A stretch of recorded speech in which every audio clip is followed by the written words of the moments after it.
The Senate never acquired jurisdiction over it. Tapos, Immediately executory. Unanimous. Ewan ko kung sino matibay-tibay naman ng dibdib ng abogado na.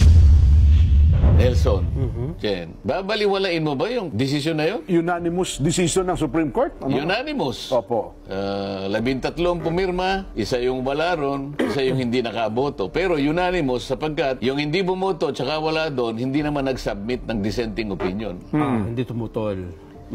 Kasi kapag hindi ka nag-submit ng dissenting opinion, mananatiling unanimous. Ayun. Eh, meron pa silang gustong sabihin, kaya nakiusap na, ay, ba't kasi ako patatagalin? Talakayan na natin mamaya. Sabi ko, nga kahit kumukuluan tiyan ko.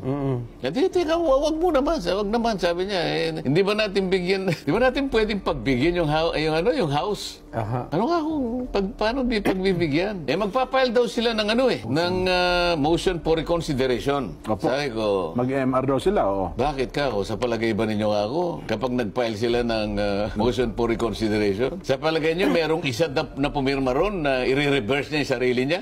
Kahit isa lang. Ay, hindi natin. Kaya nga, ba't ka maghihintay ng isang bagay na wala? Di ba? Oho. Kasi sabi ko, sa tagal ko naman na naging litigation lawyer din, pagka ganyan naman ka ako yung tenor ng decision, Aha. at sinabi pa niyang immediately executory, Yan. Aha. ang ibig sabihin nun sinasara lahat ang pintuan para ikaw ay gumawa pa ng motion for reconsideration. Sabi ko, kung practicing lawyer ka, Alam mo na. sinabi ko na naririnig naman ng mga abogado dun.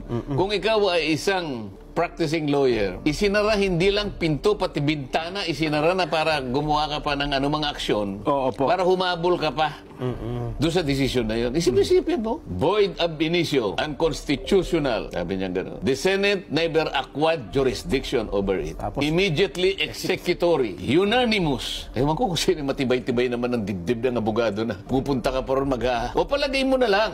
Palagay mo lang, nakakuha ka ng isa. Dalawahin mo na kaya. O gawin mo ng, ano ba yung majority ng 15 sila? 8, ano? Opo, walo, oo. Nakakuha ka na ng 7. Hindi mo pa nakuha yung majority. Opo, wala, kulang pa rin. Yun lamang isa hirapan. Oo. yun lamang isa baka mabigat yun. Totoo nga. Sino sa kanila ang i-reverse niya yung sarili niya sa harap ng kanilang pagkakasundo? Isip-isipin mo, bawat isa sa kanila, isa yung kaisipan. Nakita nila Totoo po. O nakakuha ka ng 7 halimbawa, marireverse. Hindi. Hindi pa rin, oh. Para Majority. ma-reverse mo yun, 8 makukuha mo.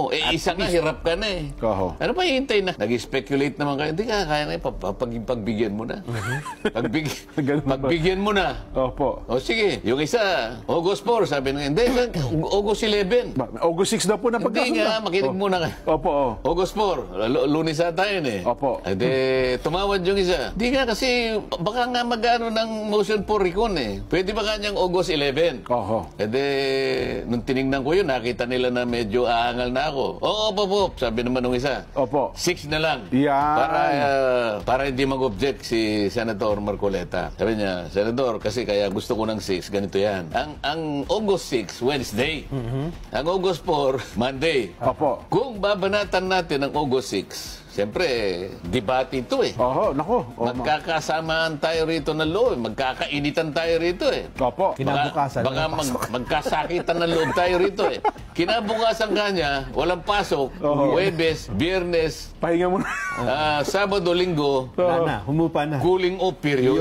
Ayun, oh. Oh, sige, sabi ko, papayag ako hindi dahil sa inihintay ninyong mag-file ng motion for reconsideration. Mas gusto ko yung sinabi niya na cooling off period. Kaya napunta ng August 6. Ayun. Yan ang tunay na pangyayari dyan.